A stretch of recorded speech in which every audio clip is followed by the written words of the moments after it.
Okay, today I would like to record the DSE paper, DSE Biology Paper of year 2021, 2021, and I will record the solution to all the multiple choice questions and according to the ebook, electronic book.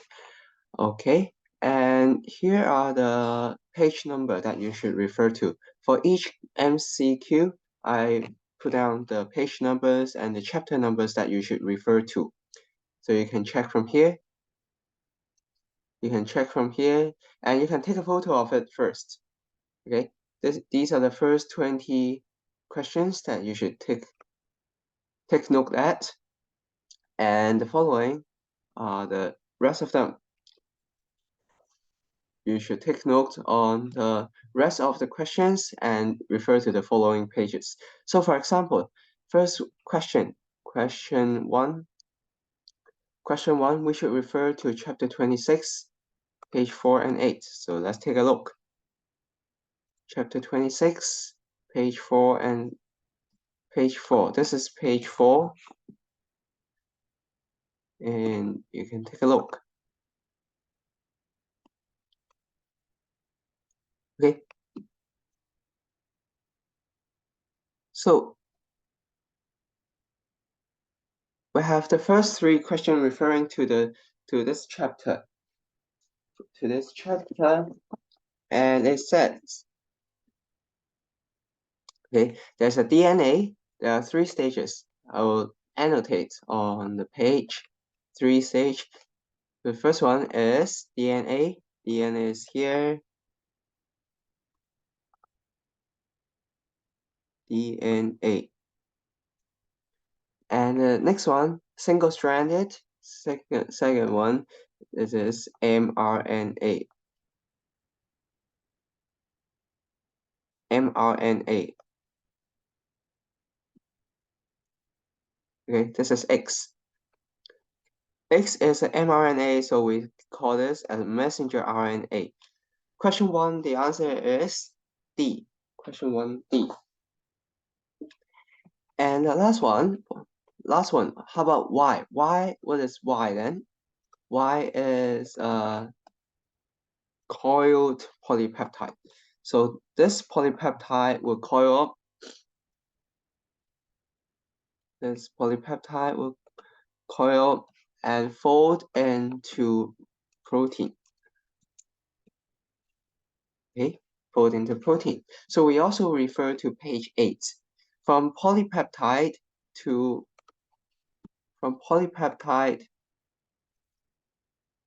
protein. So you can see page 8. The left-hand side is our polypeptide. The right-hand side is a protein. It's a protein. So there's some process of coiling, folding, coiling, and folding. Eventually, you may combine with other polypeptides to form one single protein.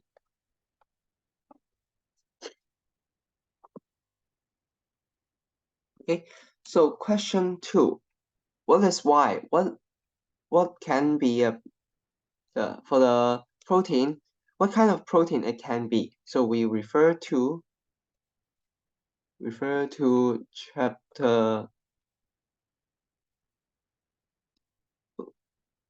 chapter 2, question 2, chapter 2, page 6. Question 2, chapter 2, page 6. Okay, when I type page 6, you can go to that page and pause my YouTube video. So some protein functions. There are enzymes, quite a number of them. Okay, some are enzymes, some are hormones, some are antibodies. Okay, so question 2, all 3 of them are correct, so I will choose D. 1, 2, and 3. These are easy questions. Okay, question 2D. Question 3. Question D. Question 3. What process are process P? Let's take a look at process P. Process P and Q. How do I call it? Process P and Q.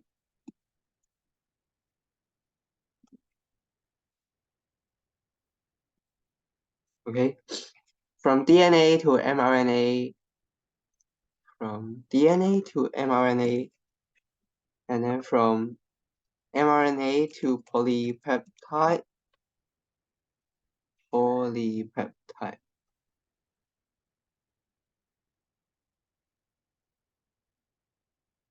Polypeptide. Then protein. Then later it form protein.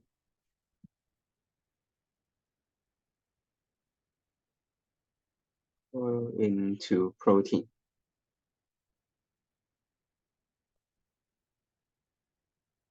Okay, so process P is called, let me circle it. Process P is called transcription. Process Q is translation. Translation occurs in cytoplasm.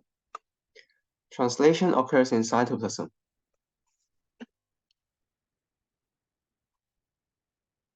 Okay, so let me clear it. Process P is transcription. Process P is translation occurring in cytoplasm. Q, translation.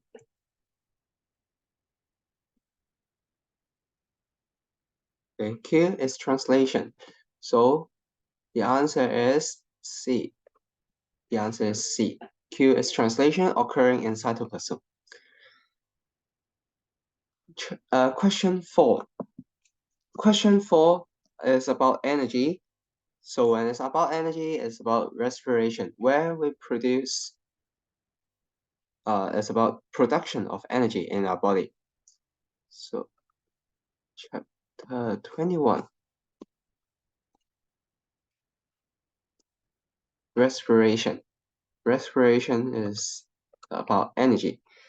Respiration, page 5 and 14. Page 5 first. Page 5 bottom. Okay, so first of all, you understand that from ATP, when ATP breaks down into ADP, okay, this is a process of breakdown.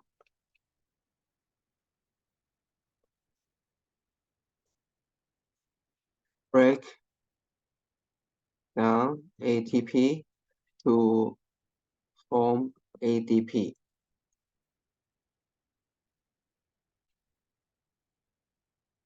Break down ATP to form ADP and release energy.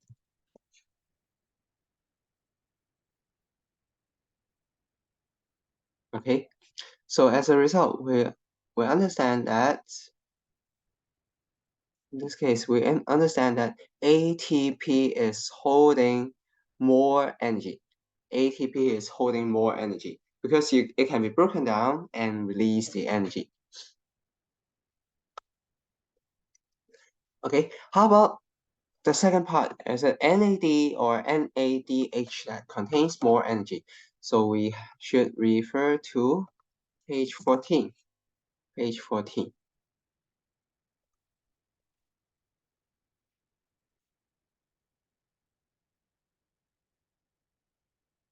Page 14 tells you something about NADH and NAD.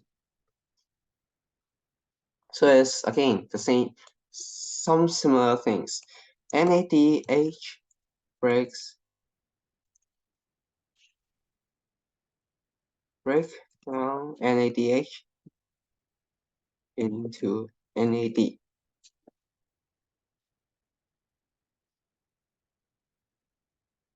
and it can release electron. That electron which can release energy.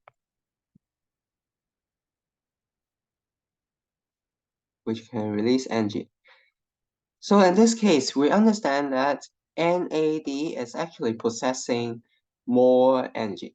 NADH is possessing more energy. NADH has more energy so that it can be broken down to release something, to release electron. When electron is released, it can also release energy. Okay, so what's your answer? Your answer should be D. Question 4D. Okay, question 4D. So this is clear to you, should be next question, question 5, referring to the next page. Question 5.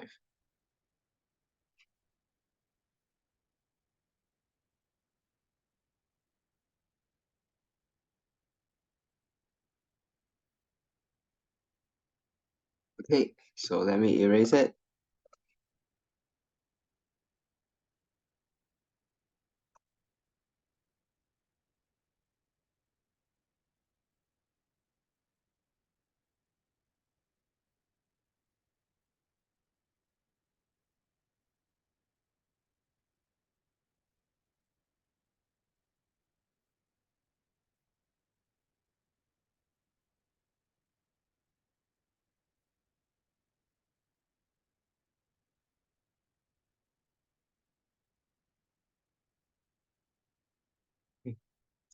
So you ask about which substance pass through D to enter the mitochondrion during aerobic respiration.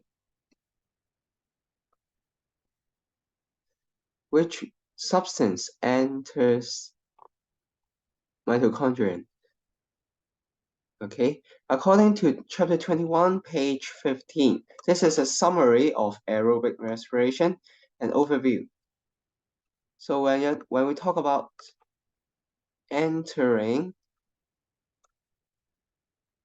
mitochondria, something enters mitochondrial matrix and later goes to the inner membrane of mitochondria.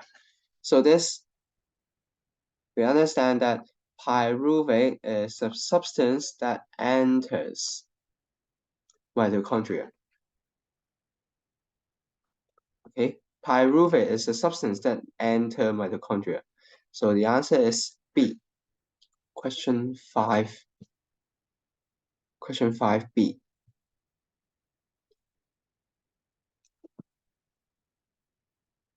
Question 6. Anaerobic respiration. Anaerobic respiration, please refer to 29.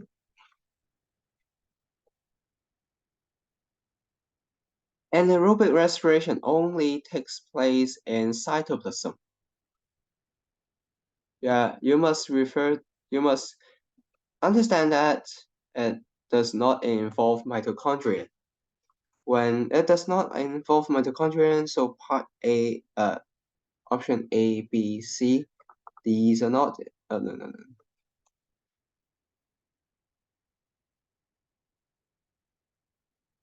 Mitochondria is not involved, so B, C, D are not involved.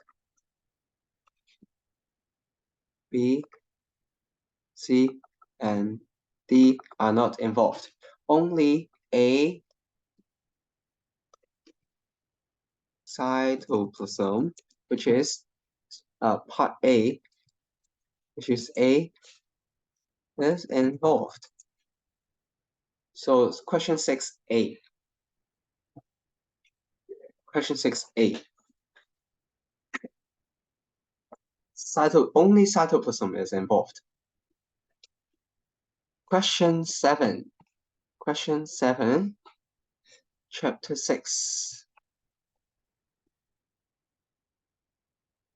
Chapter 6. Okay. Chapter 6. This is chapter 6, page 27.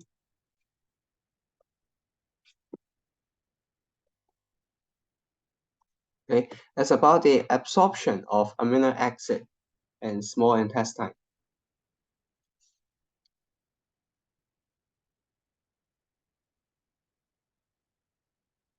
Okay, so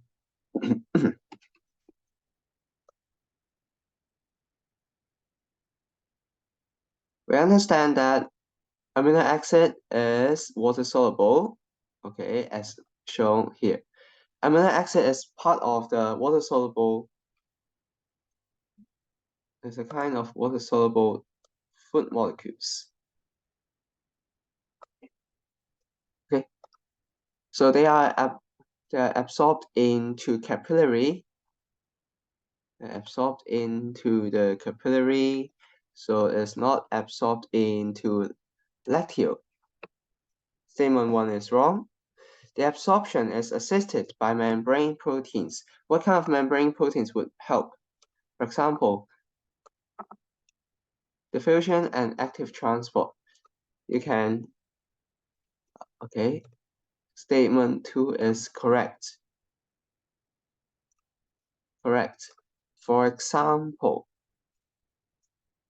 there are channel protein and carrier protein.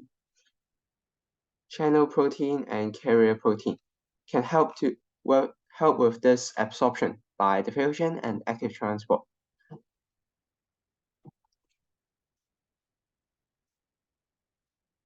Okay, and also if amino acid move along the concentration gradient, I call this diffusion.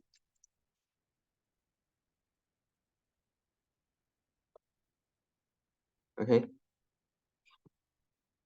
and if you transport it across against a concentration gradient, against the concentration gradient,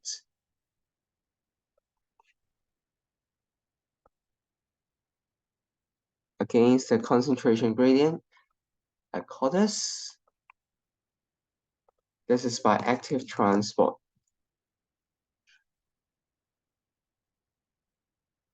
Okay, so in this case, only statement 2 and 3 are correct. So your answer should be 7, question 7C. 7C.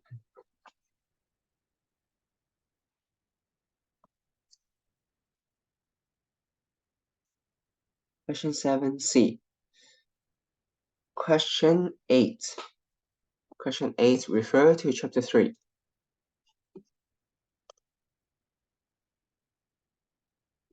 Chapter 3. Refer to chapter 3, page 13 and 15. That's your basic understanding about osmosis and diffusion. Osmosis and diffusion. Question 8.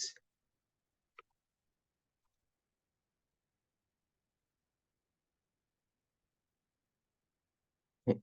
So, what is diffusion? Diffusion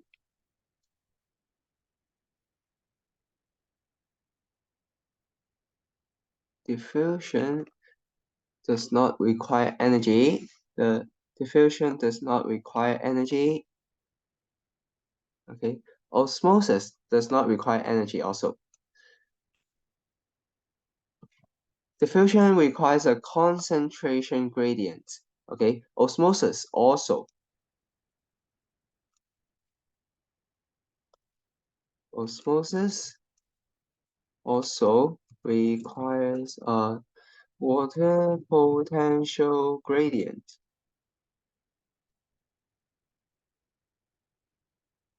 Osmosis also require a water potential gradient. Okay, so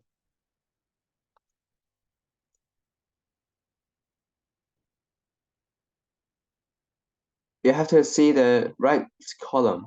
What is a differentially selectively permeable membrane. Selectively permeable membrane, that means this is differentially permeable membrane.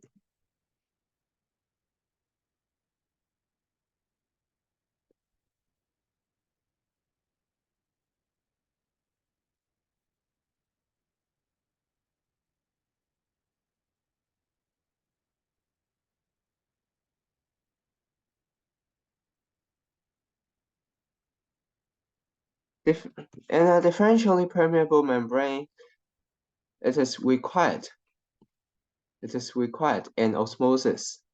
Required in osmosis, yes, but it's not required in diffusion. You can see in this diffusion, we don't need that differentially permeable membrane.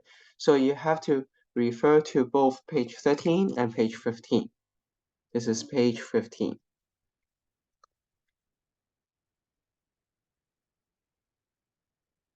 Okay. In osmosis, we can see a differentially permeable membrane is required.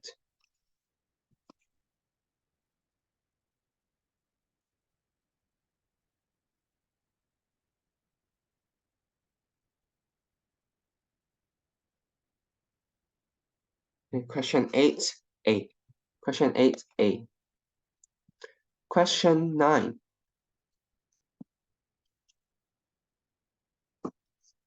Question 9 is about basic concepts.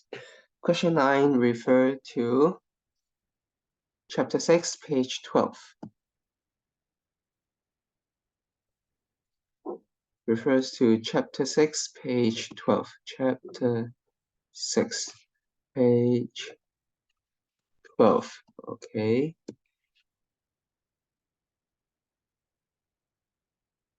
Just a basic concept. What does it mean by amylase? Amylase is an enzyme.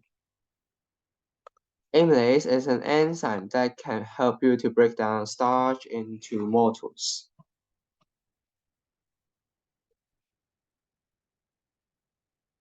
Okay. If you want to know the action of enzyme amylase, you want to know the enzyme of amylase on starch. So you have to compare two tubes. Okay, both tube P and Q, you should compare, the answer is P and Q. Both contains starch, but in tube P there is amylase. In tube Q there is no amylase.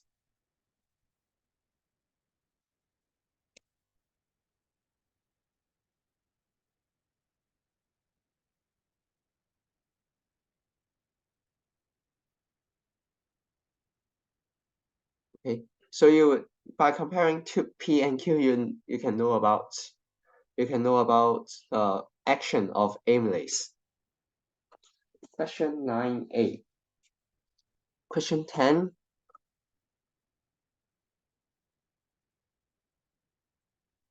If the following tests are conducted on the reaction mixture, let's take a look at the reaction mixture of Q of tube P. It's about tube P.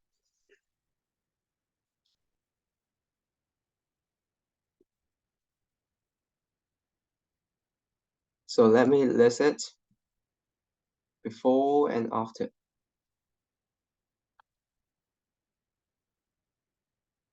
Wait.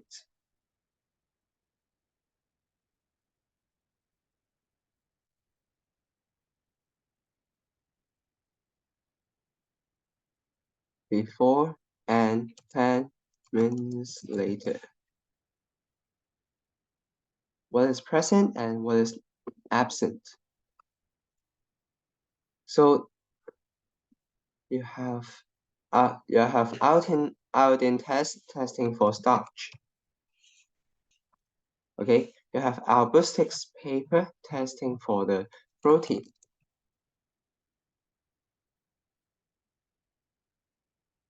And you have Benedict's test testing for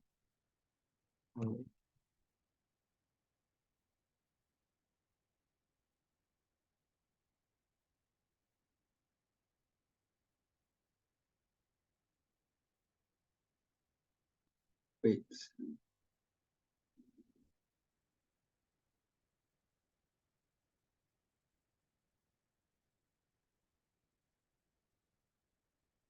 let me break it.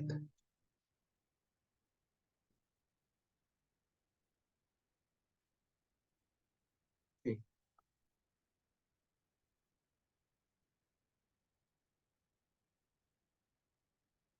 Okay.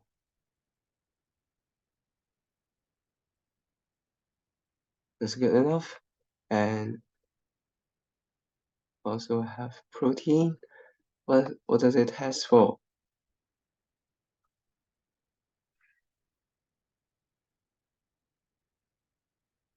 Protein is tested by our Bostick's paper test. Bostick's paper test, and also you are testing for reducing sugar. Reducing sugar is tested by Benedict's test.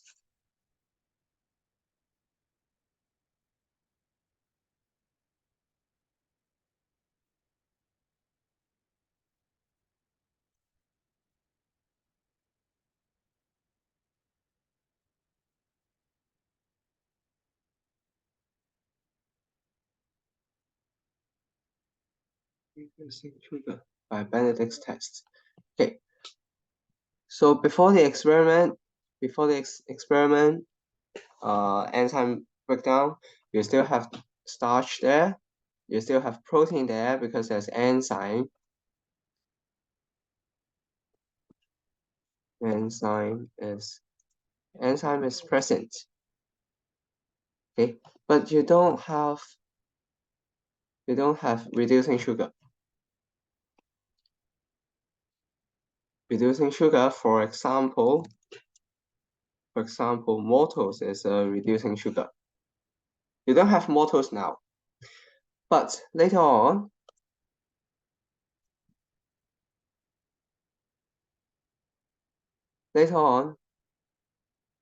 10 minutes later, all starch are broken down, no more starch, but there's still enzyme present.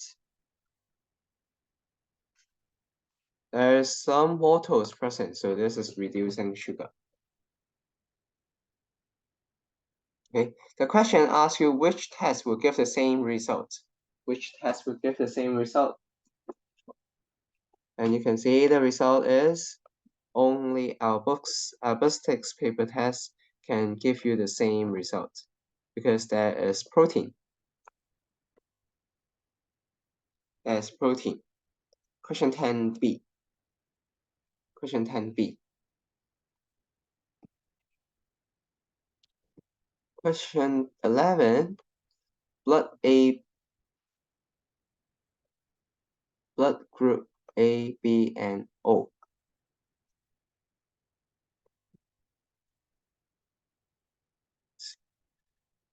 Question 11 is about blood group.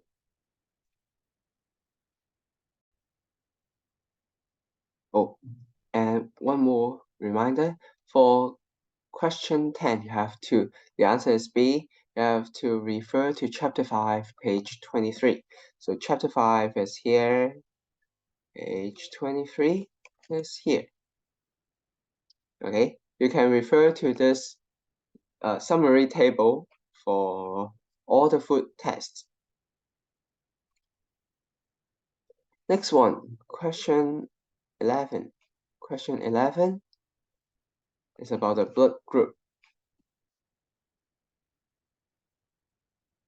Human blood group, you have, okay, and all the first three sentences is about the introduction. And I suppose you have learned about this, so I will skip it. I will not talk about it again. So question 11, you should refer to this chapter 25, page 20. How many genotypes are there? How many genotypes are involved? There should be in total 6 genotypes. Possible genotypes, in total 6 of them. This is homozygous with allele A. This is heterozygous.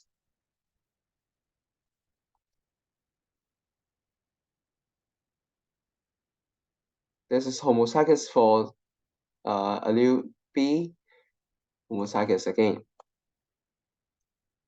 And last one, both allele for blood group A and allele for blood group B, both are present. So this is blood group AB. And at last, it's homozygous recessive. This is blood group O. In total, 6 blood group.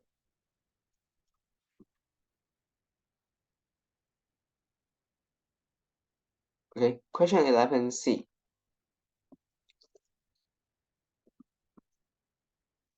Question 12. Question 12.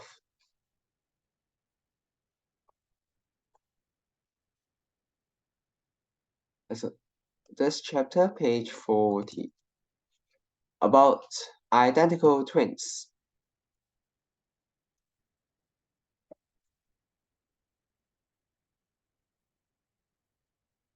Okay, identical twins, first of all, I have to give you some background information. You should understand that they have same genetic makeup. They have the same genetic makeup. Identical twins. Let me show you. And also chapter 13, page 31. The left-hand side is identical twins.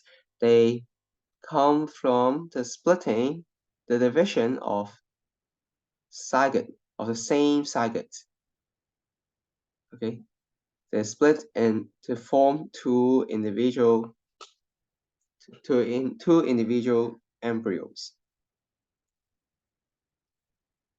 So they should have the same sex, same genetic makeup, same blood group. They look very much alike.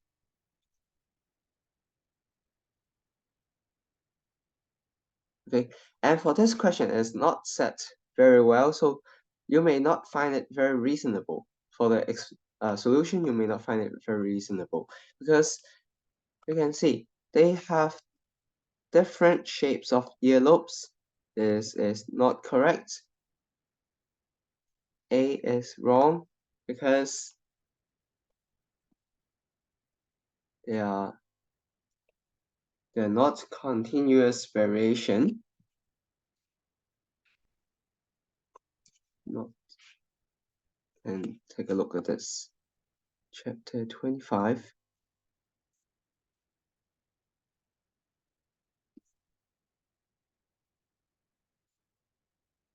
We call this discontinuous variations.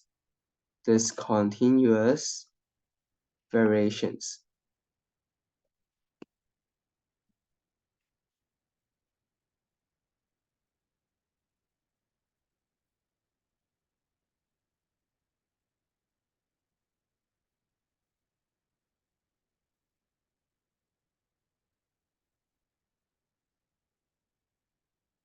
So A is wrong.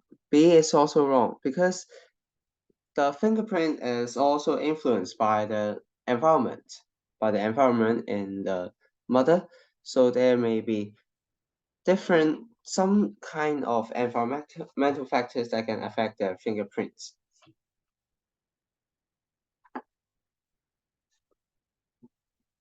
Okay. And for option C, this is correct. Since they are living in different families, the different environmental factors could contribute to different degrees of short-sightedness. But of course, you can also say they have same degree of short-sightedness. So this question is not set very well, so I don't find it very reasonable for me to explain to you. But anyway, the answer is 12C.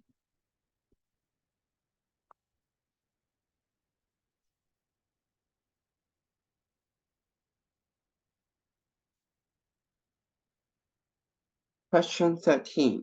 Question 13, you have to understand this chapter. Chapter 25, okay, 25 page 28, 29, 30, and 31.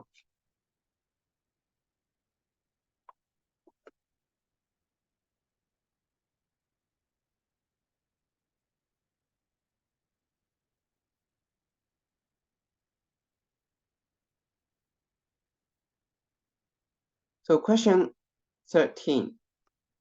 Question 13. You know, I always talk about one pattern for you.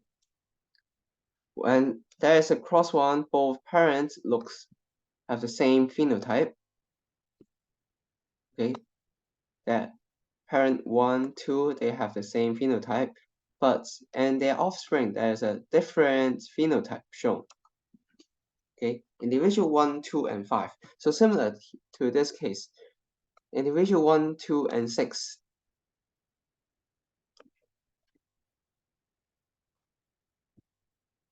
Individual 1, 2, 6. Both parents are normal, but the offspring, individual 6, is abnormal. So you can see individual 6 is abnormal. She may be receiving an autosome from each parent.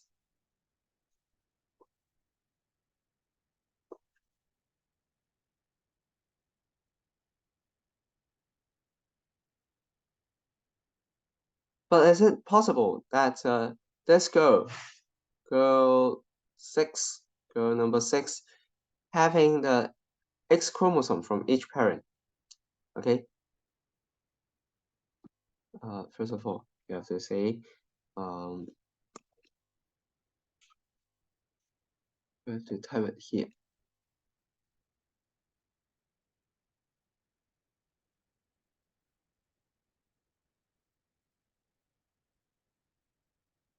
This may be normal. This is autosomal. Autosomal inheritance. Pattern. This pattern is autosomal for the disease. Small letter b is a disease. This may be one of the explanation. What if it's not autosomal? So if I call this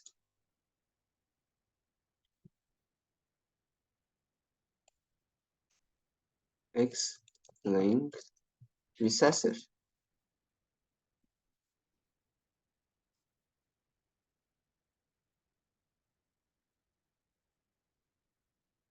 X-linked recessive inheritance. So the pattern becomes something else. Now, in the X-linked recessive case,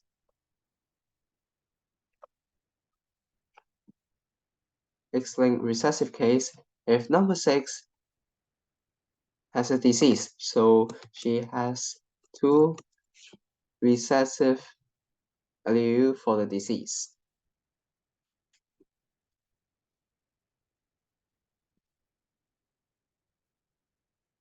She has 2 recessive allele for the disease. And number 2, if X-linked recessive inheritance is true in this case, so his father must have the disease, because the father, number 2, pass on his disease allele to the daughter, number 6. Okay, so we can reject the case of D. Reject the case of D. D is not correct. This is an X-linked. This is not an X-linked recessive inheritance pattern. Okay, so the answer is A, 13A. This is an autosome from each parent. Next one, the offspring of individuals 6 and 7.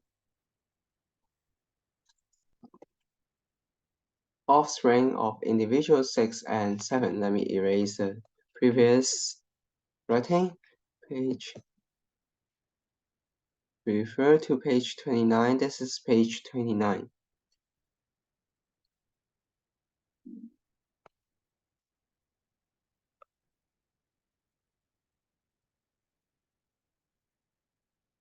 Okay, let me explain again. Autosomal inheritance pattern.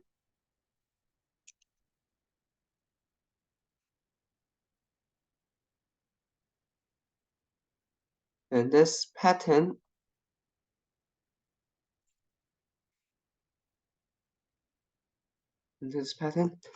capital letter B is normal. Small letter b, say, is disease.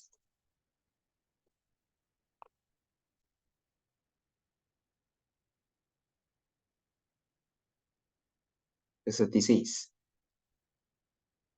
Okay, so you can see from the mother, number 6, must be having 2 recessive allele, small letter b. For the father, he is normal, so I gave him B and a question mark.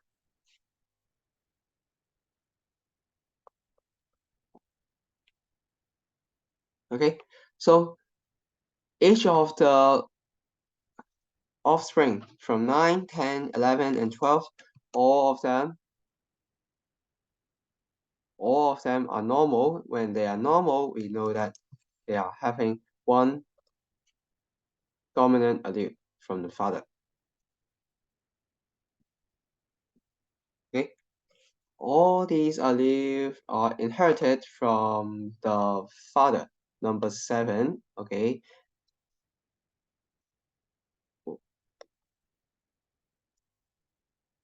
inherited from the father, inherited from the father, and also this one, inherited from the father.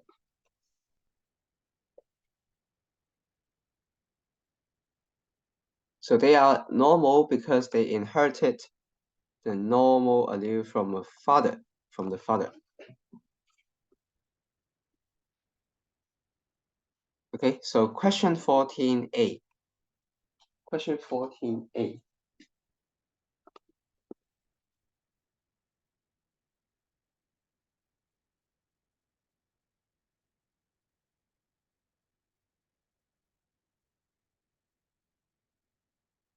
Question 15.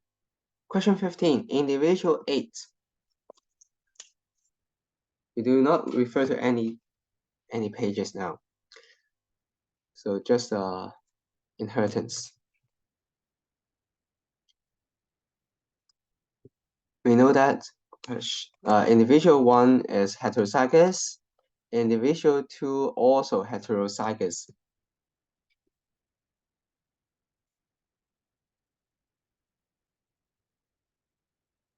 Okay.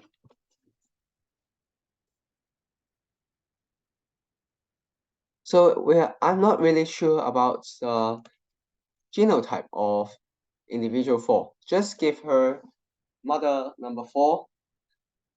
Okay, just give her a big letter B for her normal phenotype.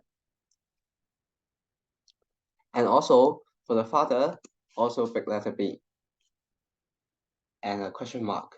So for the son, number 8, I also give a question mark, B question mark. Okay, maybe individual 8 may be homozygous dominant or heterozygous. Homozygous dominant or heterozygous. So 15D. 15B.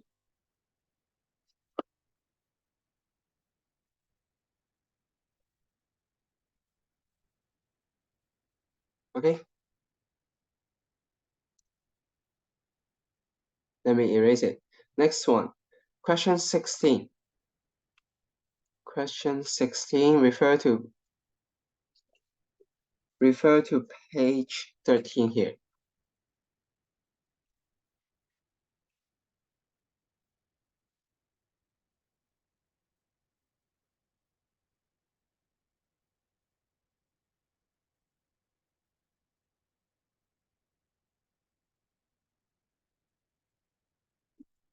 And the crossing of red flowered. So since I don't know whether red flower or the white flower are dominant or recessive, let me draw it on the space and space here. Okay, red is allele for red flower. W is the allele for white flower. I don't know which one is dominant. I don't know yet.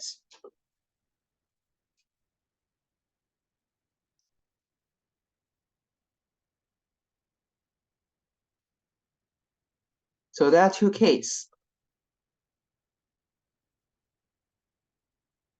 There are two cases for you to understand. Case one. So red is dominant. Red flower is dominant as the dominant allele.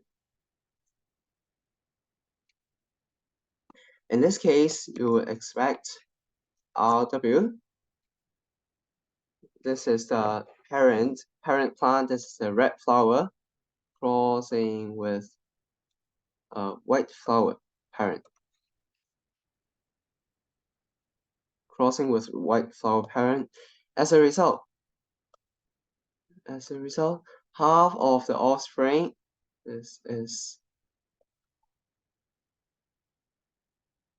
F1 generation. F1 generation, half of them get up, half of them get WW. So this is the phenotype is white flower. This phenotype is red flower.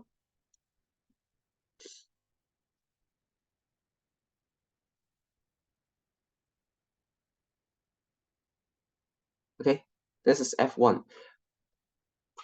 When we form F2, as the cell is formed from the self-crossed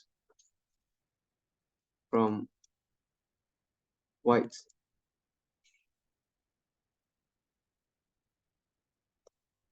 self-crossed from white F1 individual. F2 parents are all formed by W and W. Okay,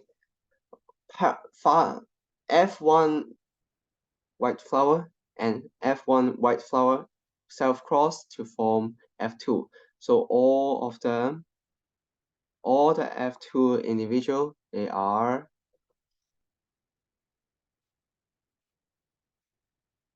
all F2 are as genotype W and W.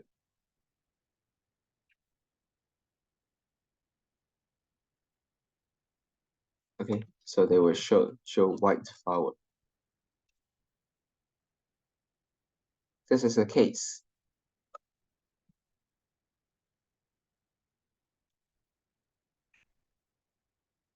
Okay, this is a correct case. How about case 2? Case 2 is harder to understand. Case 2.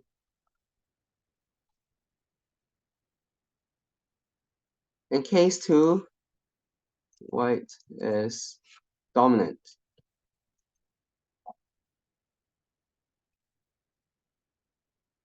In case 2, white is dominant, so the parent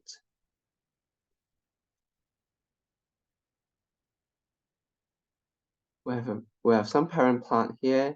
White is dominant.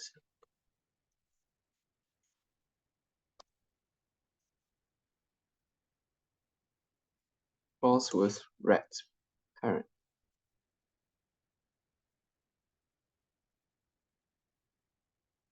This is a white flower parent. This is the red flower parent. And the F1 would be half of them are white. Half of them are white flower. The other half of them is red flower.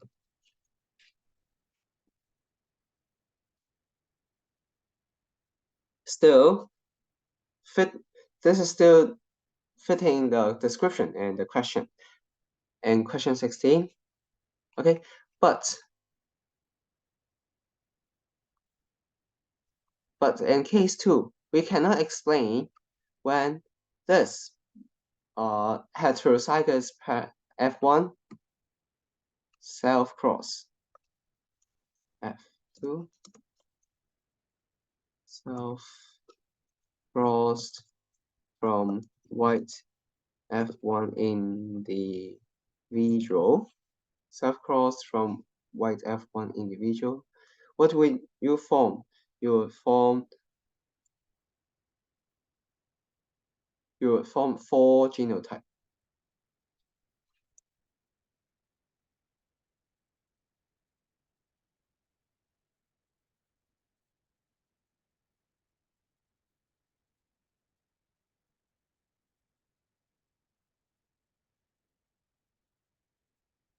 Okay, all 4 genotypes would be given. So case 2, in this case, you cannot explain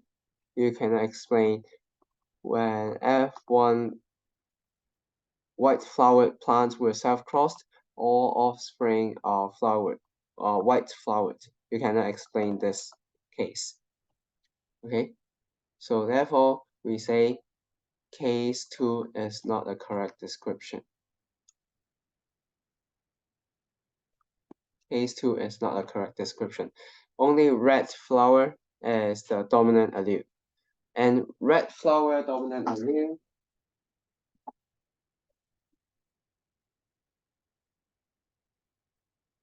red flower dominant allele, question 16. The answer is D.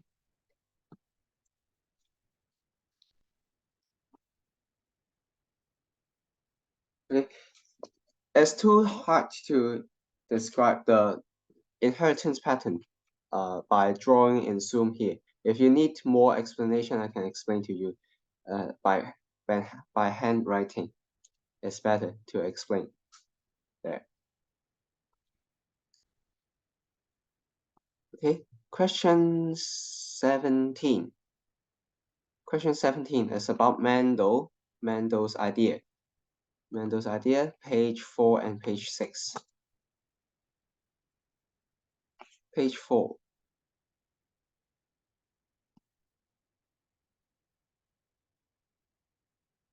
At Mendel's time, people do not know anything.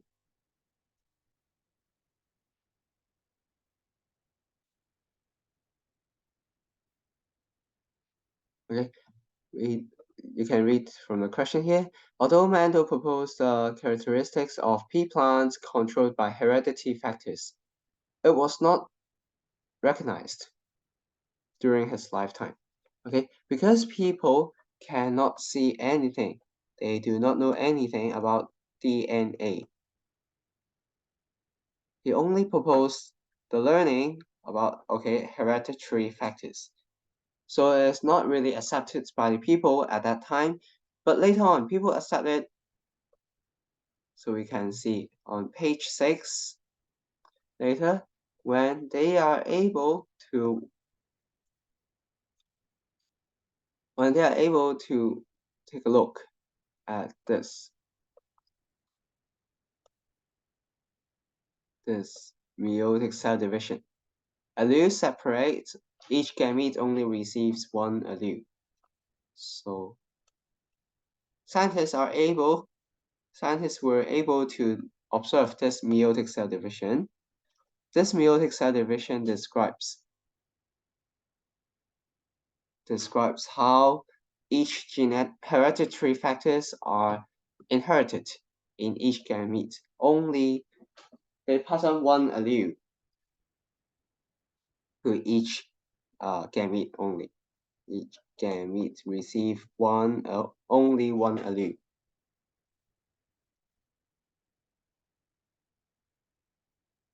Okay. So the behaviors of chromosome in cell division is about the homologous. It's about the separation of homologous chromosome during meiosis 1.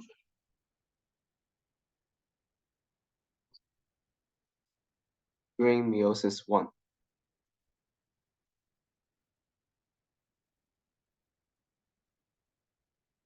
Okay. So next one.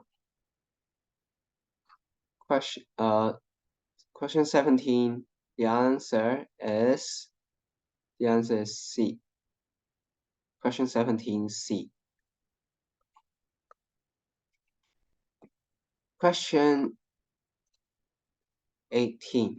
Question 18, let's take a look. Chapter 15, page 15 and 16.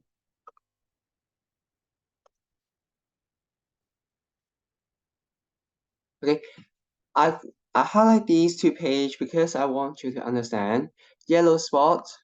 What does it mean by yellow spot? Yellow spot is located in the center of retina. In the center of retina.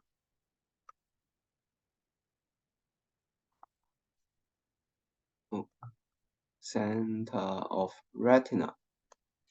Okay, in this case, yellow spot is still intact, so the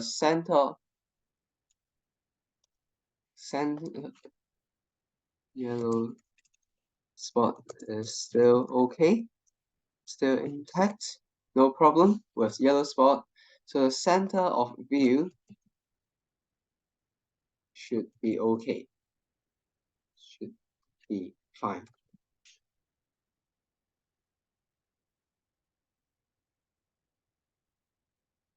Okay, center of view should be fine. But the detached retina is away from yellow spot. The detached retina is away from the center, is away from the yellow spot. So when you're looking away from the center of view, there should be something that you cannot observe well. So the answer is A. Question 18, A. Question 18, A. You cannot see the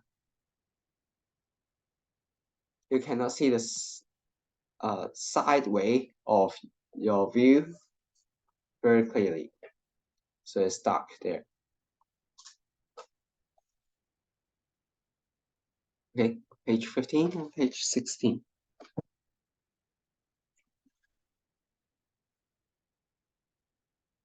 Next one. Question 19. Question 19.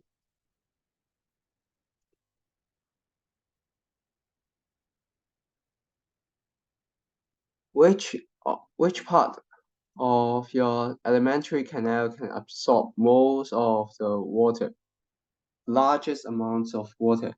So let's take a look at this chapter, page 30. Although we said that large intestine is responsible for absorbing water, okay, some remaining water are absorbed into colon. But you have to know that large intestine is not the major organs that absorb most of the water. Most of the water is still absorbed in this small intestine. Small intestine absorb most of the water and water soluble food substance. Okay, so 19C. Question 19C. Small intestine.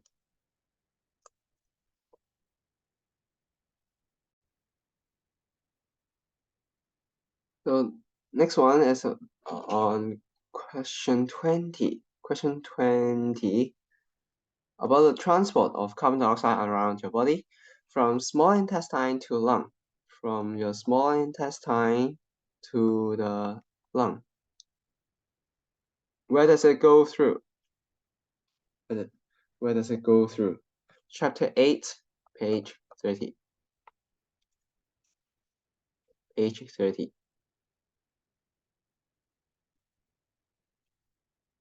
Okay. From small intestine, it goes through hepatic portal vein, then to the liver, then back to the vena cava, through the vena cava to the heart, from the heart to your lung. Okay, so the answer is D, question 20D. Question 20D. Question 21. Question 21, chapter 13, page 3. Chapter 13. Chapter 13, page 3.3. Page 3.3. Chapter 13, page 3.3.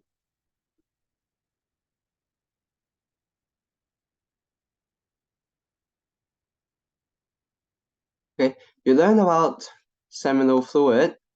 Which parts secrete seminal fluid? They're secreted by seminal vesicle, prostate gland, and Cowper's gland. Okay. Number two is seminal vesicle.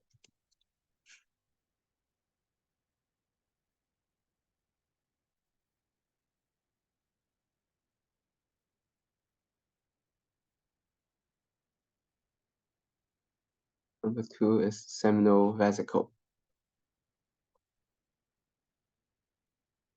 Number 3, this is prostate gland. Prostate gland. Okay, so 2 and 3 are responsible for producing seminal fluid. 2 and 3.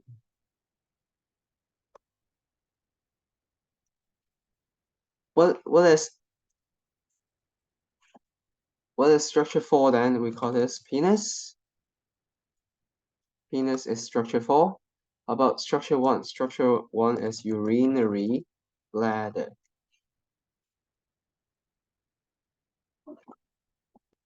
So take a look at the structure 4 above. Structure 4 is the penis.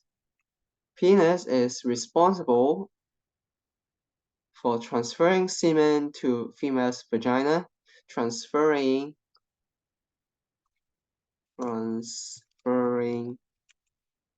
male gametes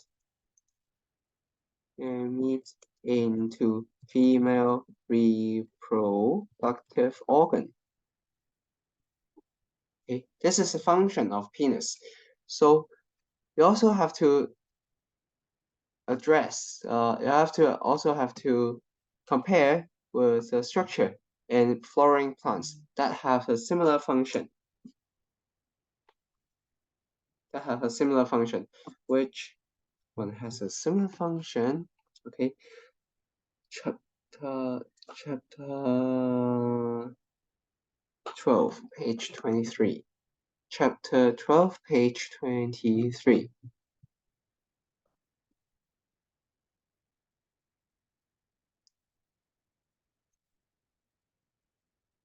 Let me see.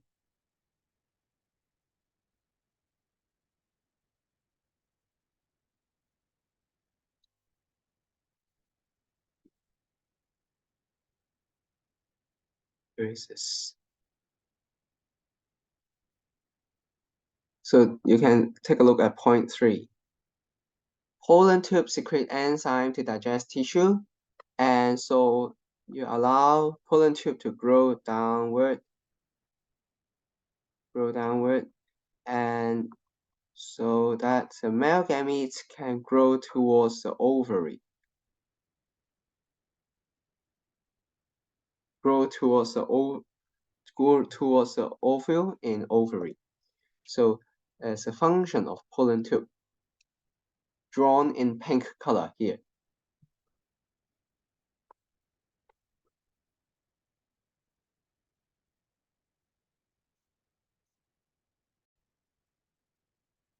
So question 22,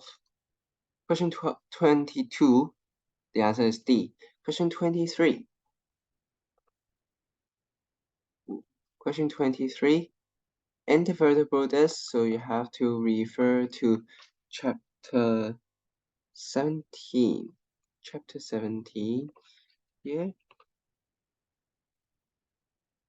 Chapter 17. Oh, okay, page 6. Vertebral column.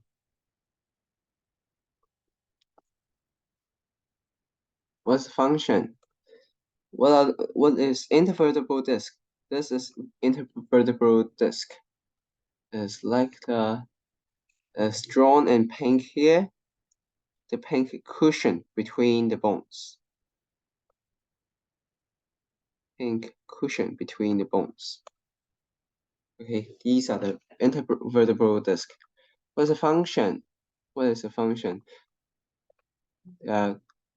Compressible, allows bending, shock absorber, and they separate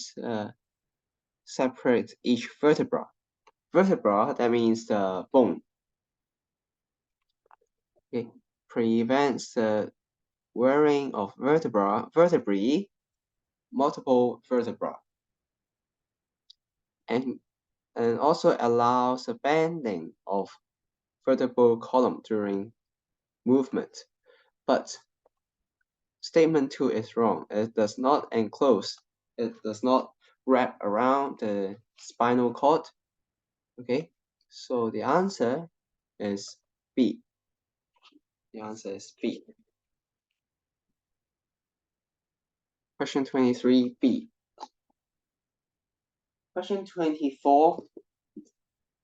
Question 24. Let's refer to some different chapters. Question 24. First of all, you have to refer to chapter 8. Chapter 8, page 5 and 32. This one. Page 5 and 32. Page 5. Okay. White blood cells.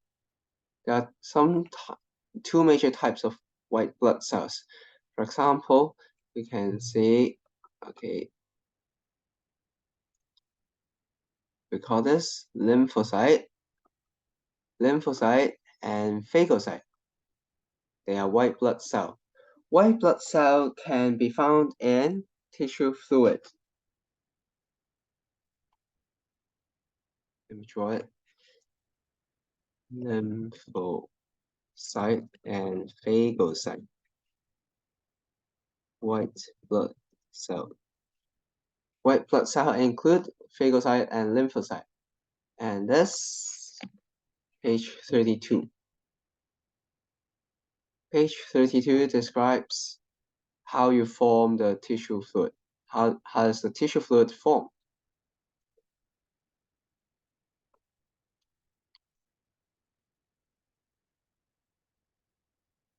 Okay, they say white blood cell can squeeze through capillary walls, and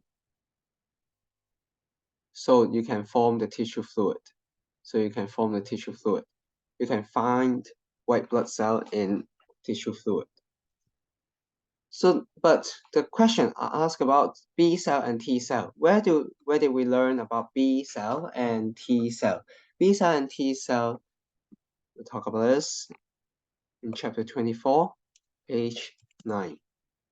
Page 9 is a B cell and T cell. We call this lymphocyte. Okay, B cell and T cell lymphocyte. So all three of them, lymphocyte, that is, include T cell and B cell, and lymphocyte, phagocyte, they are all, and this 1, 2, and 3.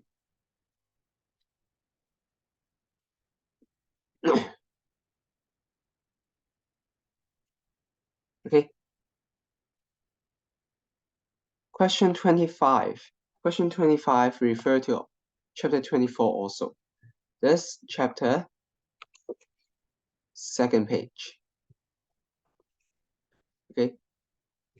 First line of defense. First line of defense. Okay. First line of defense is a physical and chemical barrier. Physical and chemical barrier include okay, first one is the skin, blood clots. Skin also includes, you can also say they are tough, they're covering the whole body. Some dead cells can be removed. Some dead cells on skin can constantly shed and replaced by new cells. Also, sweating helps to remove the pathogens as well. Same as the shedding of skin cells. Similar to shedding of skin cells. Sweating helps to remove pathogens too. Okay, first line of defense, sweating. Okay, and next one, blood clots and inner wall of respiratory tract. Inner wall of respiratory tract. So there are mucus. Mucus helps to trap the pathogens. Mucus also first line of defense.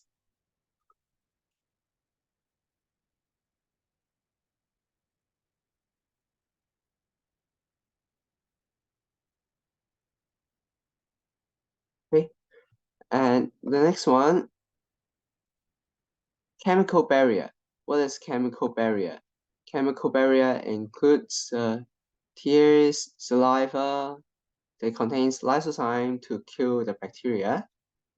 It includes sebum secreted from the skin, sebaceous gland.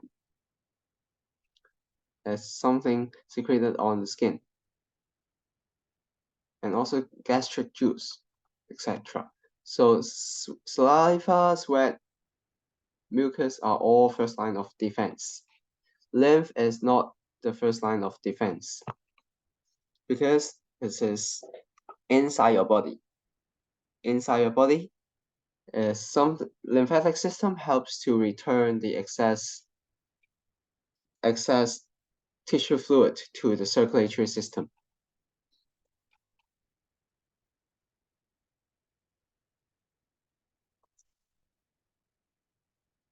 Okay, question 26. Question 26. To refer to page 20, this one, page 27, page 27, page 33, and also chapter 18.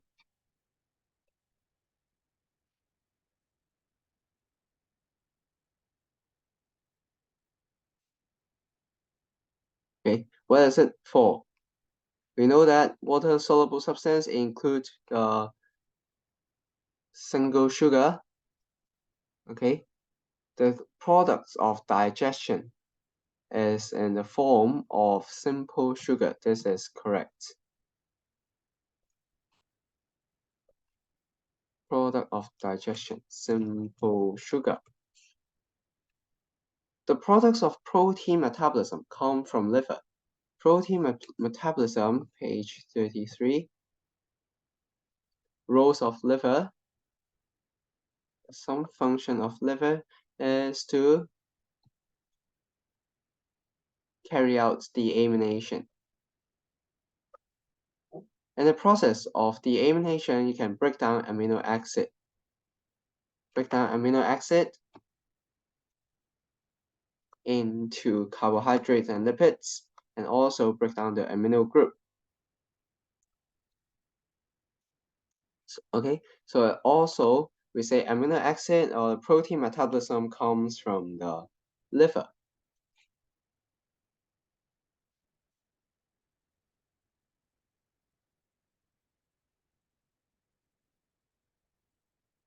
Okay.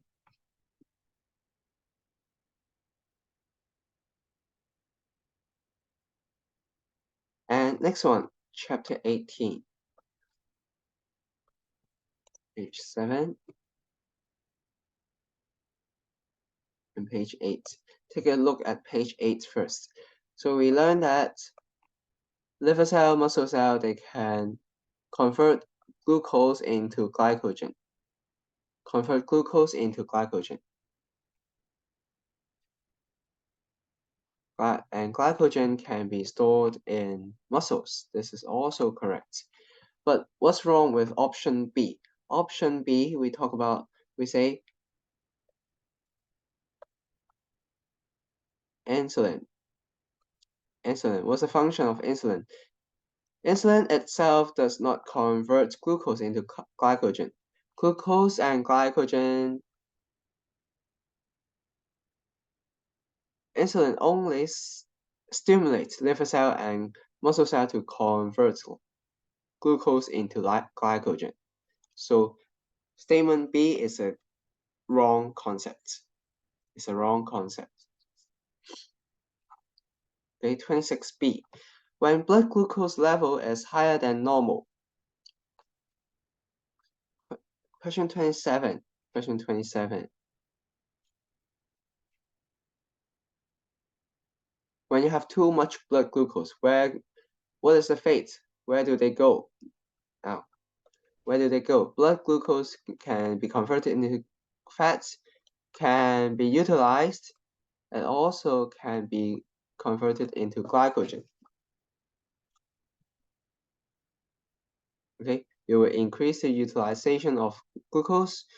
You will increase the conversion of glucose into fat. Glucose into fat. Glucose into glycogen conversion. Okay. So the answer is B. The answer is B, 27B.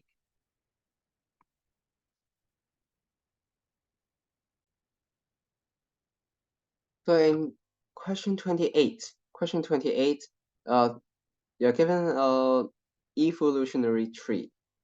So let's refer to chapter 28. Chapter 28, page 11. Okay, so we found the most distant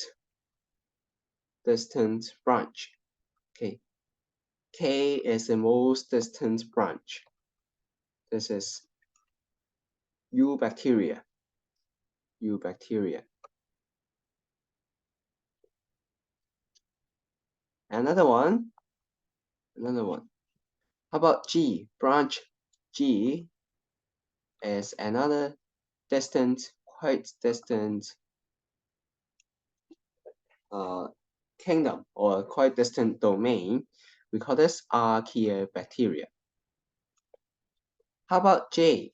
J has the closest phylogenetic relationship as fungi.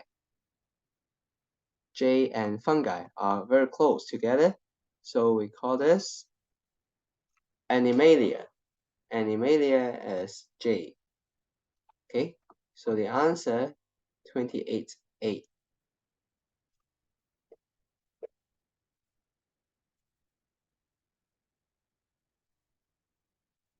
So which of the following belongs to the same domain? And the same domain, when you want to choose the same domain, first of all,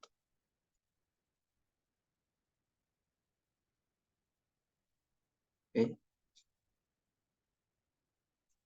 let me choose this one. Same domain, that is the domain eukarya. Domain eukarya is the same domain. That is domain Hij and fungi. They belong to the same domain. Whereas domain bacteria, domain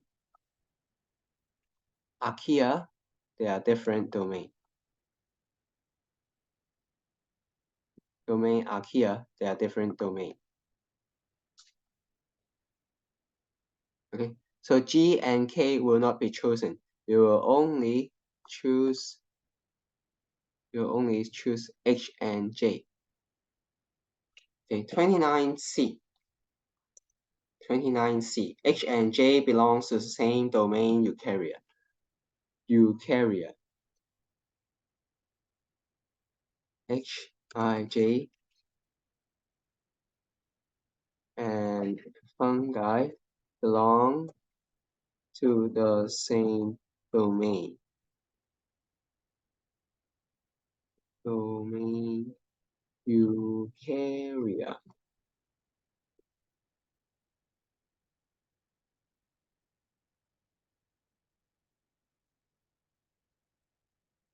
Okay, next question. Next question is about question 30. This is chapter 10. Chapter 10. Blood transpiration. Chapter 10, page 15.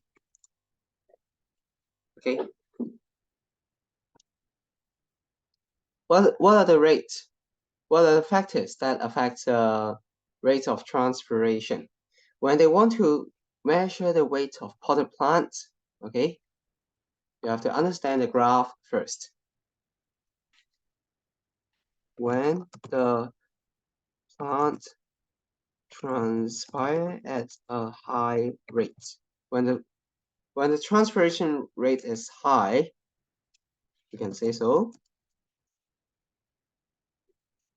When the transpiration rate is high, weight of plant does not drop a lot.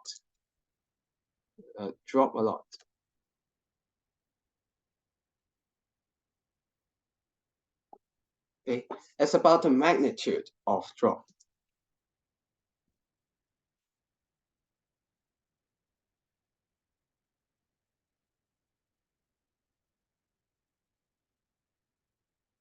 Magnitude of weight decrease.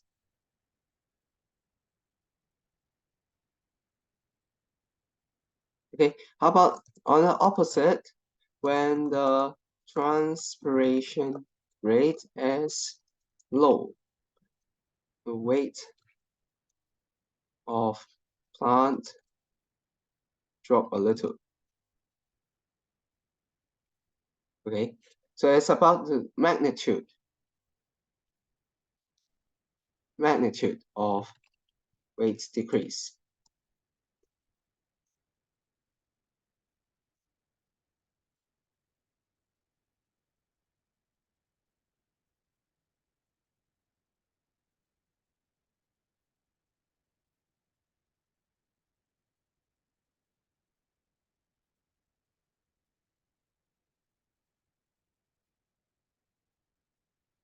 It's about the magnitude of weight decrease.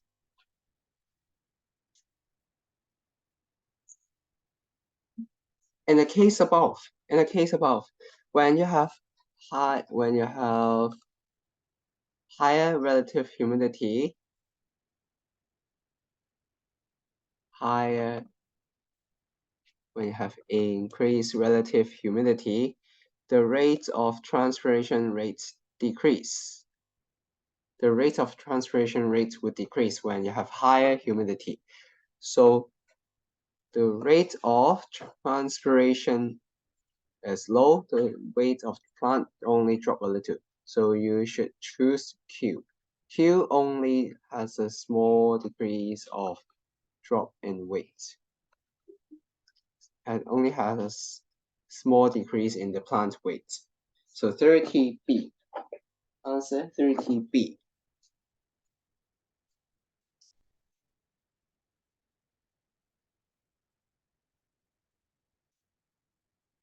Okay.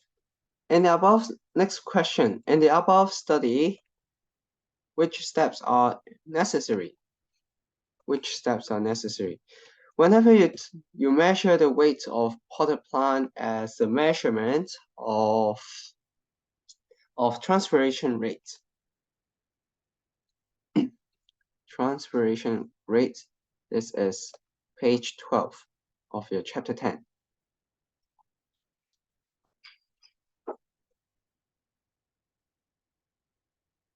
Okay, we always add something.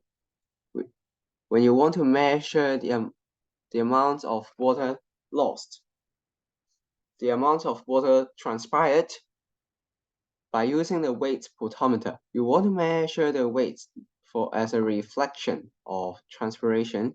We need an oil layer. The oil layer,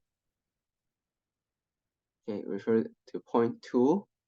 Add a thin layer of oil to the water surface to prevent evaporation of water. Okay. Same as the potted plants, you will wrap the pot with the plastic bag so that weight loss is really due to water loss and leaves. Water loss from leaves, not from the soil.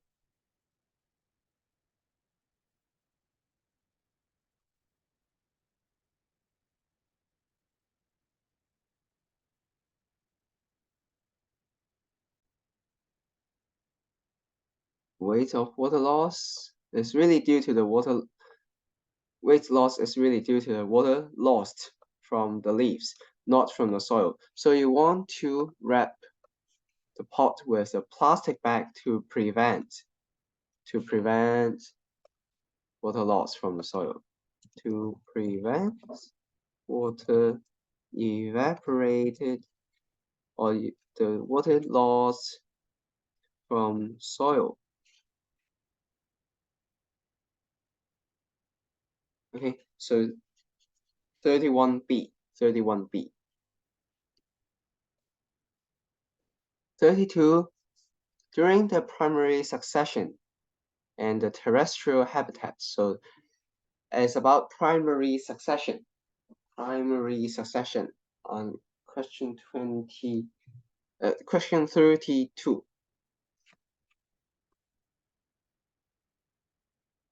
32. This one. Page 27, 28. 27, 28. You have to learn something about primary succession first.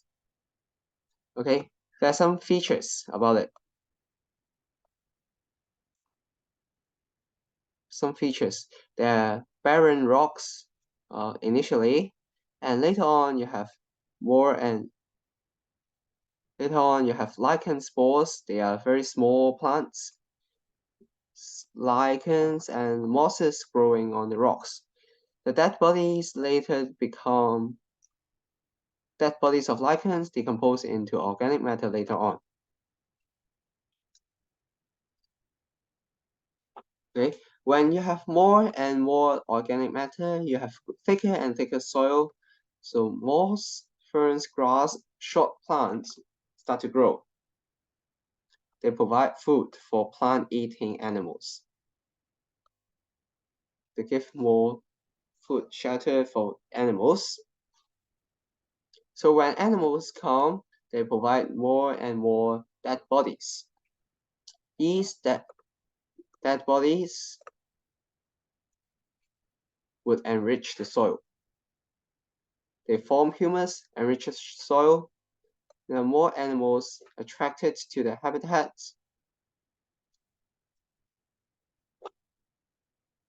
So eventually, nutrients become thicker, more and more rich. They're richer and richer, so we reach the climax community. Climax community has some features. Climax community has the largest variety of species, maximum biomass, greatest organism interactions. The energy input is balanced by the energy consumed. Okay, so the soil nutrient level should be increasing. There is more and more soil nutrients.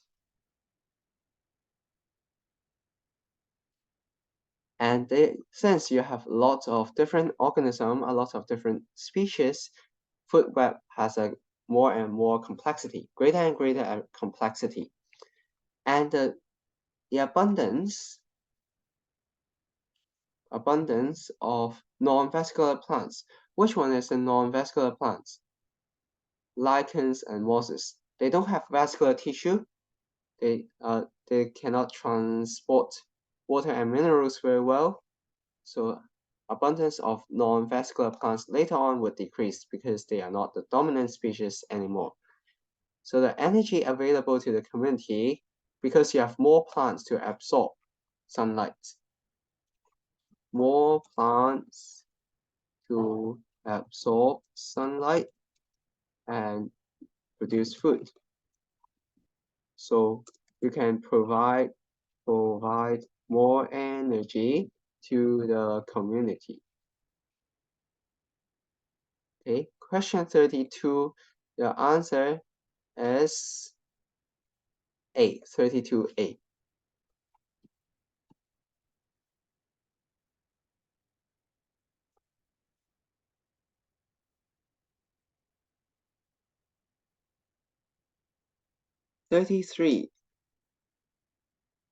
Let's refer to this chapter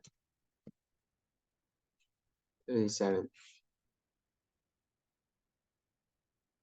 When we are talking about pyramid of biomass,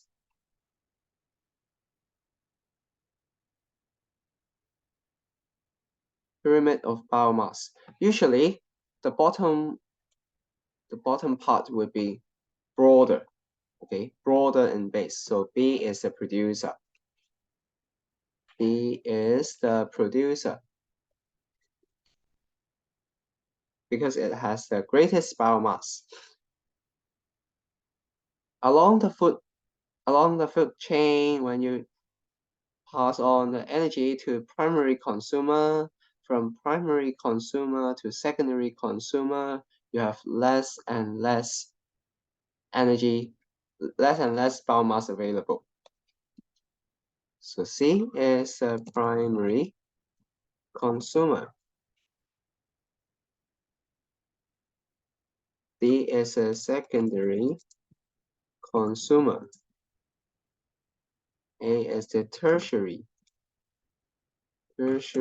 consumer.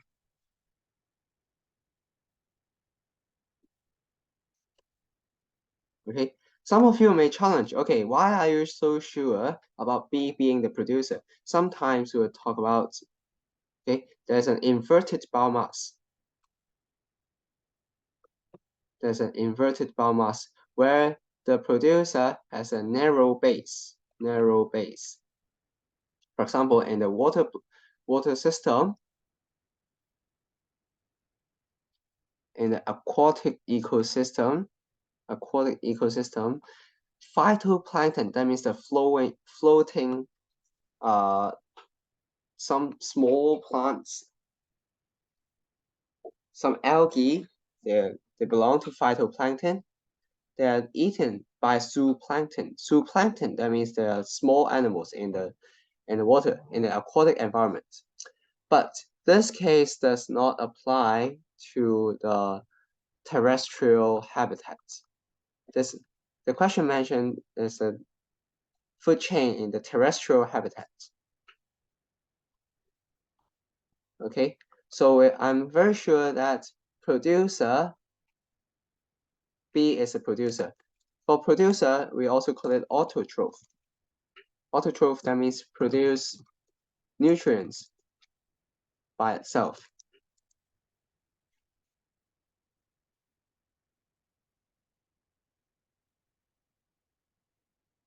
Okay, this is producer.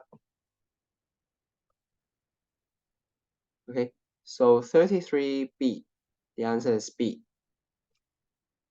Again, we can establish the food chain below. B is the producer food chain.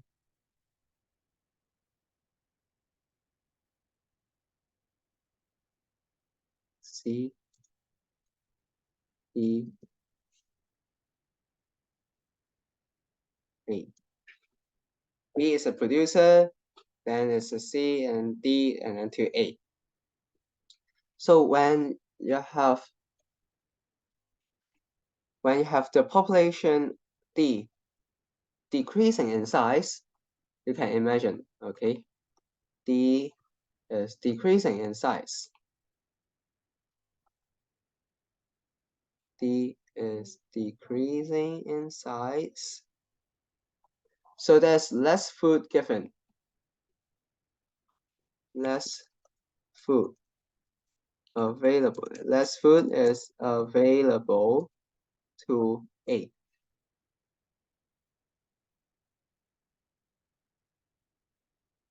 When you have less food being available to A, you have less energy given to A. The amount of energy passed to population A would decrease. 34C. 34C. Last two questions. Okay, nitrogen cycle. Nitrogen cycle is on page 44 to 45.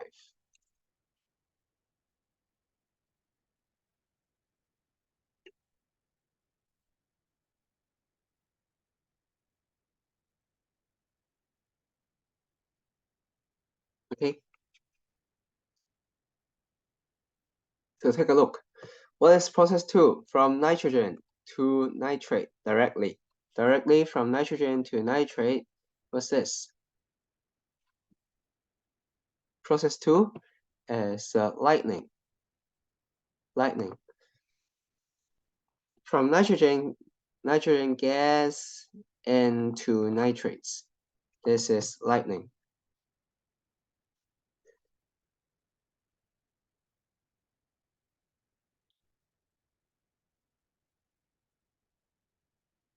Okay, so if you want to learn more, you can try to label all the steps. You can try to label all the steps. For example, number 2 is lightning.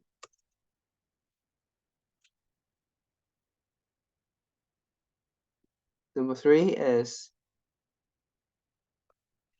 denitrification.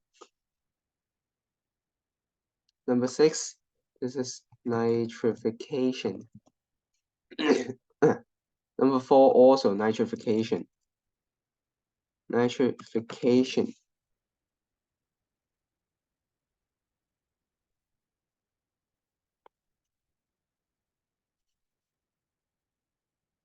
Number 5, this is absorption by the plant. Number 8, this is feeding.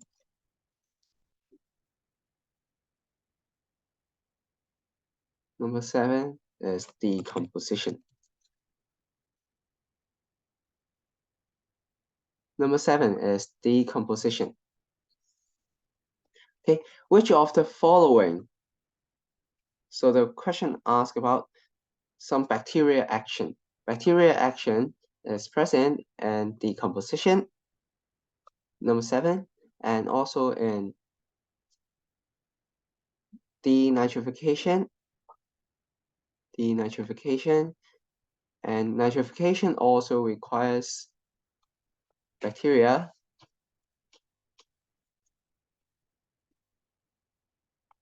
And number 1, this is called nitrogen fixation. Nitrogen fixation also requires bacteria. So it is 1, 3, 4, 6, 7.